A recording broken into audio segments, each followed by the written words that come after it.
Let's talk about the great unknowns for Mizzou football in 2025.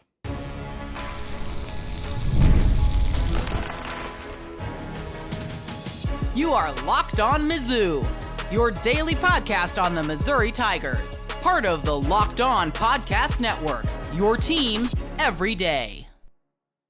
Hey, all you true sons and daughters, I'm John Miller, your Mizzou mafioso and the central scrutinizer of Missouri Tigers football and basketball. And on today's show, I do think there are a few things Missouri can learn from the Kansas City Chiefs, and I'm ready to call this Dennis Gates' best team at Missouri, really ever, for his whole head coaching tenure and career. But you know what? Super Bowl 59 is here, and there's no better way to make every play more exciting than with FanDuel Sportsbook. New customers can bet just $5, and if you win, you'll score $200 in bonus bets. Download the app or head to FanDuel.com to get started. And let's start by talking about some football, but yes, college football, the Missouri kind, because, you know, I have to say, watching the Chiefs yesterday, of course, win the AFC Championship once again, I have to say there are some things that I think Missouri can learn from Kansas City. First of all,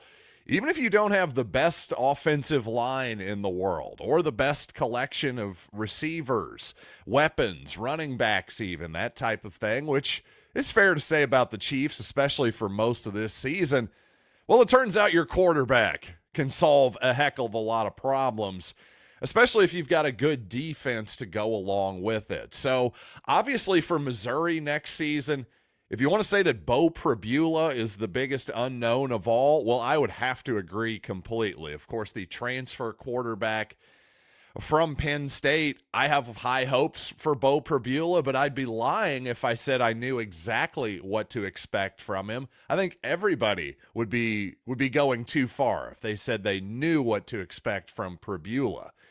He simply just doesn't have a lot of experience as a starting quarterback at this level. So at a certain point, we're going to have to see how it goes. But other, of course, than the obvious Pribula, I think offensively, I think the Missouri offensive line is probably the biggest question mark. A unit that I think was up and down, fair to say, last season. Not great, certainly not as good as it was in 2023. But also not terrible either. I think a pretty good run blocking unit that occasionally struggled in pass protection. I think what you worry about is, once again, Missouri bringing in a lot of guys in the portal at the offensive line position. And what I would worry about is, hey, we're breaking in 2 new tackles again this season. Just makes me worry about, you know, continuity in a group where continuity is probably as important as any position on the field. The offensive line group outside of probably, you know, quarterback and your receivers. Really, that's about as much chemistry as you're going to need in, I think, anywhere on the football field. So obviously the offensive line is going to be maybe the biggest question of all. I think even if at running back, for example, if Ahmad Hardy, the transfer from Louisiana Monroe, if he's maybe not as good as I think he's going to be, for example, or maybe he has an injury problem, something like that, I'm still fairly confident that Missouri will be productive at the position, if maybe not as high of upside as I think Hardy could give you. And I feel similar about Missouri's outside receivers, for example. But I will say this, again, back to the quarterback position. One thing the quarterback can do is make your offensive line look a heck of a lot better too. If your pass protection isn't great, well, your quarterback's simply getting the ball out of his hands, and also the ability to move inside and outside of the pocket can make your offensive line look a heck of a lot better as well. Now, one thing I was thinking yesterday while watching the Chiefs as well is that, boy, Patrick Mahomes looked a lot more healthy than he did at the end of the regular season. And much like Brady Cook, with a few weeks off and the ability, again, to move around with his legs much better, well, you saw the intermediate passing game return for Missouri in the bowl game. And I think that's something that a lot of Missouri fans maybe took for granted, probably something I didn't talk about enough this season. is that the lack of intermediate passing by Missouri, a lot of that had to do with the offensive line and Missouri's lack of confidence, I think, in its pass protection. The reason Missouri leaned into the dink and chunk operation is because when you dink it and you throw it deep down the field on a streak, well, that tends to get the ball out of your hands pretty quickly. That's something the Kansas City Chiefs did a lot, especially toward the end of the year, as Mahomes was not very mobile with his myriad ankle injuries, similar to Brady Cook, and also, again, a pass protection unit that the Chiefs didn't really trust. So, again, a lot of plays that are getting the ball out of Mahomes' hands. So that's your dink and chunk operation. It wasn't just as though, Missouri just wants to completely, ignore the middle intermediate part of the field. It's just sometimes, unless it's a slant or a post, a deep in-breaking route can be a real big play type of route, but it also takes a relatively long time to get the ball out of the quarterback's hands. So again, you got to look at football sometimes in sort of a big picture view of it. It's not just, they're not doing this because they don't want to. Sometimes it's because, they can't, or the risk of doing so, for example, having those longer developing intermediate passing routes, sometimes the risk just outweighs the reward. And I think that's how Missouri played it for most of the regular season. But again, in that Music City Bowl, suddenly the intermediate part of the field was open and being thrown to again by Missouri. I think a lot of that had to do. Brady Cook looked like a different guy and a healthier player in the postseason. Now, on the defensive side of the ball, to me, the biggest variable for 2025, broadly speaking, is Missouri's pass defense. And I say the pass defense in general because sort of like, hey, I want to call this play offensively, but I don't necessarily trust my pass protection. On defense, the push and pull is, hey, does Missouri need to be better on the back end, or do they need to get more pressure? Well, obviously the answer, both would be preferable, but I think really, to me, the cornerback play for Missouri on the outside, if it can improve, if Stephen Hall, the transfer, is really as big of an upgrade as Missouri hopes that he is, that will be a huge deal for the pass defense, which I thought struggled down the stretch for Missouri in SEC play against the better offenses that it faced. Also, though, I think Missouri's pass rush could have been better last season, too. Again, I'm not saying it was terrible. I just think it was more average than it was above average last season, was the Missouri pass rush, in particular the front four. So obviously Missouri will be able to bring more pressure in terms of blitzing if the outside corners are back or better next season, I should say. So again, back to that push and pull. Is it all I know is you get better pass rush, the guys on the back end look better, and the other way around too. The guys on the back end, hey, you make that quarterback hold on to the ball a little bit longer, suddenly your pass rush looks better too. But overall, I think the Missouri running defense, just something I'm not worried about next season. The pass defense, on the other hand, if Missouri can tighten that up, look for the Tigers to potentially have one of the better defenses in the SEC next season. And with Marques Warrick getting a did not play coach's decision this past ball game for Missouri against Ole Miss, people are asking, is the deal with Warrick, is he a defensive liability? Is that the problem? Well, I'll answer that question, plus why I think this is Dennis Gates' best team so far. But first, this is a message from sponsor Intuit TurboTax. Taxes was waiting and wondering and worrying if you were going to get any money back, and then waiting, wondering, and worrying some more. Well, now taxes is matching with a TurboTax expert who can do your taxes as soon as today. An expert who gives your taxes their undivided attention as they work on your return, while you get real-time updates on their progress, so you can focus on your day. An expert who will find every deduction possible and file every form, every investment, everything with 100% accuracy. All you have to do is get the most money back guaranteed. No waiting, no wondering, no worries. Now this is taxes. Get an expert now on TurboTax.com. Only available with TurboTax Live Full Service, real-time updates, only an iOS mobile app. See guaranteed details at TurboTax.com/guarantees.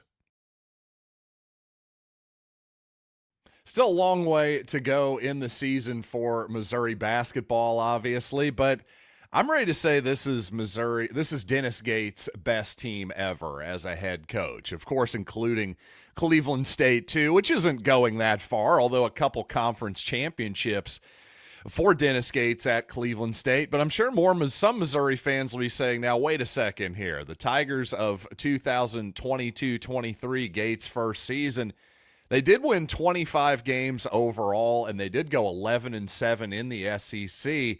Obviously, the Tigers of this season have a ways to go before they get to 11-7 in the conference. But I will say this, even though that team, if you want to say that was a better offensive team by a little bit, I would probably agree with you. The statistics would say that you're correct at this point. But defensively, there's just no comparison. This season's Missouri basketball team is just by far better defensively than that 23 team was. And offensively, I don't think they're that far off, even though if you want to say the 23 team was a little better offensively, I would agree with you. But to me, this year's unit more than makes up for it on the defensive end of the court. And by the way, in my last episode, I think I said, gosh, have the Tigers ever won at Mississippi State? Ever? Well, pretty close to not ever. The Tigers are 1-9 all-time on the road against Mississippi State. The only victory happening all the way back in 2013. So forgive me that I did not remember that monumental victory against the Bulldogs from more than a decade ago now. But the point is, yes, the Tigers have struggled in the hump over the years. So hopefully Missouri can maybe get a win against a really, really good Mississippi State team on the road. I wouldn't count on it, that's for sure, based on those numbers and based on the fact that Mississippi State is having a good season under Coach Chris Jans here. They're looking like a top 25 type of unit for sure, without a doubt. Now, on Marques Warrick, obviously Missouri didn't necessarily need Marques Warrick in the previous game, but 0 minutes is a little bit curious, I have to say. And one listener was asking, hey, what's the deal with Warrick? Is it simply that he's a defensive liability? And that's the word that my listener used there, was liability. And I would just say, listen, I can't say I've watched every second of Marques Warrick's defense all year. I've watched every second of Missouri basketball. So to my eyes, I don't think he's a liability defensively at all. Is he a great defender? No, I certainly don't see him as a shutdown defender. And I know among our guards, he's among the shorter guards on the team. I think him and Anthony Robinson are about the same height, I believe, but Robinson obviously a point guard. So while I don't think Warrick is a great defender, I just don't think he's somehow unplayable defensively or anything like that. So I think it's just more of, a fact that Missouri simply has some guards that it likes better right now. And the fact, obviously, Jacob Cruz, I've simply said I would be playing Warrick over Jacob Cruz at this point. Well, obviously, Dennis Gates and the staff, I think, value Cruz, his height. Just him simply being 6'8", 6'9", is able to, make more of a difference defensively than Warrick probably is. To me personally, I don't think the trade-off offensively is worth it right now, but you know what? Dennis Gates knows his squad better than I do, and the way he's got him playing right now, it's hard for me to nitpick too much about the rotation. Another suggestion to get Warrick on the court more was, hey, play Tamar Bates essentially at the 3, play Warrick at the 2, have a point guard like Perkins or Anthony Robinson out there with them.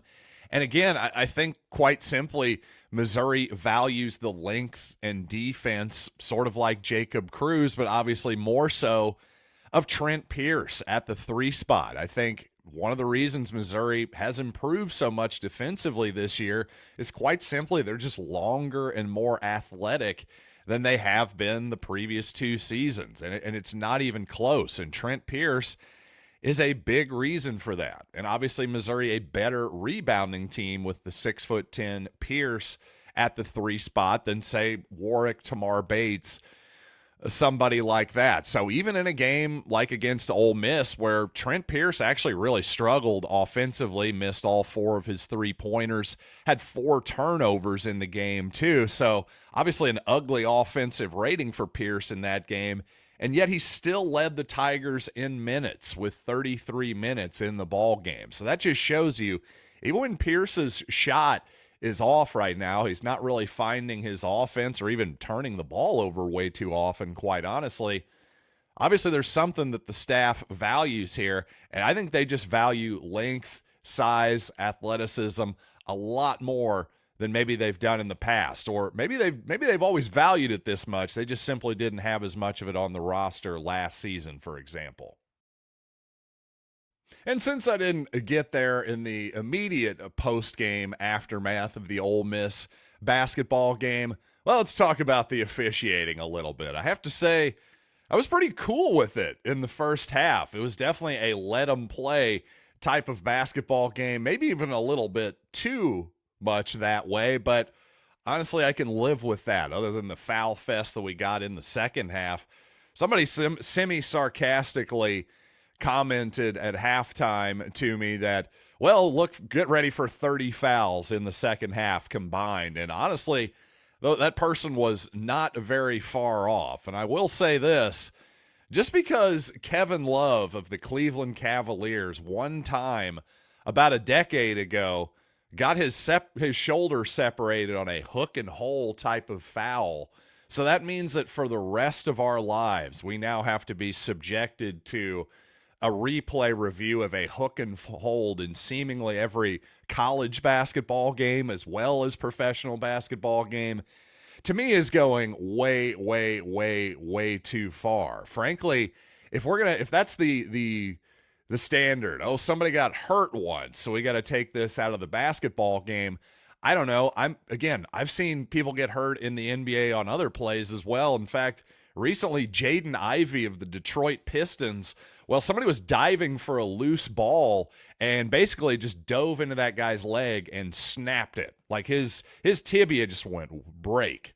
I mean, yikes. That's about as ugly of an injury as you could possibly see. So are we going to take diving for loose balls out of the game? Should that be a flagrant foul if you dive into a guy's legs when the ball's loose? I don't know. Jayden Ivey broke his tibia and fibia, so I guess that's got to be a rule now. Now we should definitely stop the game and review when guys dive on the ground and see if he made contact with his shin or not. I mean, I'm obviously joking here. My point here is that, again, maybe I'm being a little bit of a broken record here, but here's what I want from replay in basketball. I want it to be fast and efficient, or I want it to be out of the game. Quite honestly, let's just abolish it. Just make a call and move on with our lives. I can live with that. I really can. I'm not even sure that we're getting the fouls, the violations, the fouls, the out of bounds, whatever it is. I'm not even 100% certain we're getting it. We're getting the calls more correct than we did before. So at the very least, if we're not getting them a whole lot better, can we at least get back to entertaining basketball that flows and moves, especially the last minute of the ball game? I think we could all agree that would be a nice change. And looking at John Bowles' lanky self standing on the Ole Miss sideline and bench got me thinking, you know what? How are some of these erstwhile Missouri recruits doing compared to Missouri's current freshman class? Let's talk about that in just a bit.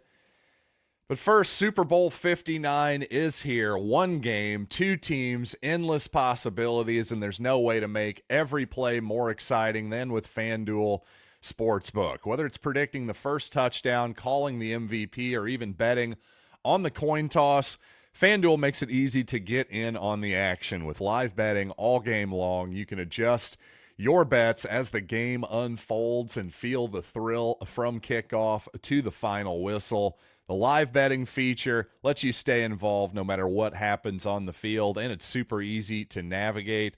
And plus, knowing that you can place a $5 bet and potentially win $200 in bonus bets for the Super Bowl, well, that's truly icing on the cake. And not to pat myself on the back too hard, but I did call the line yesterday. Kansas City, 1.5-point favorites. They opened up over Philadelphia. Download the app or head to FanDuel.com to get started. Bet just $5, and if you win, you'll score $200 in bonus bets. That's FanDuel.com. Bet with FanDuel, official partner of Super Bowl 59.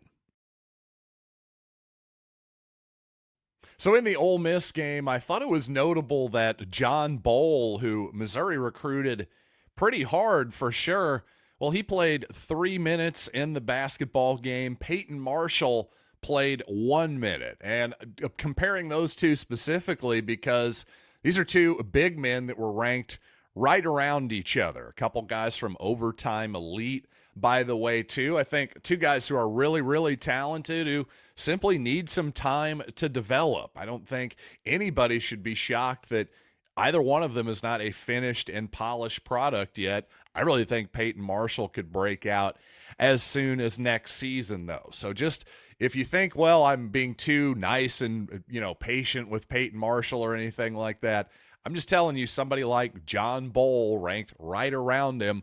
Chris Beard is a good big man coach, that type of thing.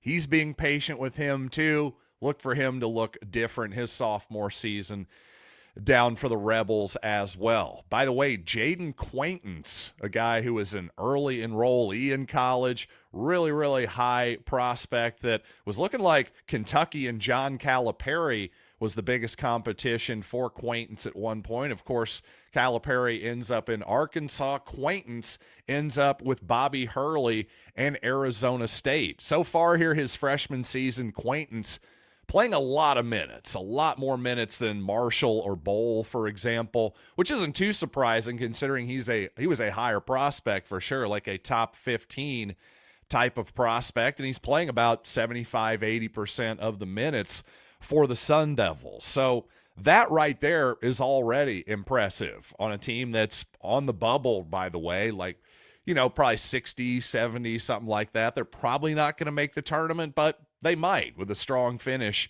in the Big 12. He's a good rebounder, good shot blocker, but also, like most big guys at this point, still quite raw. He's a 50% foul shooter, not a jump shooter at this point, only 4 of 23 from 3, but the upside is obviously still there. It's just simply up to Bobby Hurley and the rest of his staff to pull it out of Quaintance, because there are very, very few people who move like he does at his size. So, frankly, if he were playing for Missouri, he'd be playing a lot of minutes. I don't think he'd be playing 75% of the minutes or anything like that. Definitely not with Mark Mitchell on the roster, for example. I just don't think Missouri would have that much of a need for the young freshman in Quaintance. But there's no doubt he would have been an important part of the roster. At the very least, I think would have made Missouri's defense actually even more versatile and explosive, especially you could play him at the center position. But again, the point here in this segment was not for the biggest Jayden Quaintance analysis of all time. It was just to point out that most of the time, freshmen, the guys who come in as true freshmen and are all-league first-team type of players, they're just few and far between. Guys like Kevin Durant or Michael Beasley or, Cooper Flagg, obviously, for the Duke Blue Devils this season. There just aren't that many of those guys. You saw Trey Johnson for Texas recently against Missouri. He was a top 10 guy. Well, he took a lot of shots against Missouri. Didn't make very many of them. So, again, unless you're the absolute elite of the elite, it takes some time at this level, especially with guys hanging around longer and longer than they have in years. And thanks again for making Locked On Mizzou your first listen today. For your second listen, check out Locked On SEC. Chris Gordy, as always, holding no punches, covering the best conference. Yeah, you heard me. In college football, find Locked On SEC on YouTube or wherever you listen to podcasts. So until next time, I'm John Miller, and this has been Locked on Mizzou.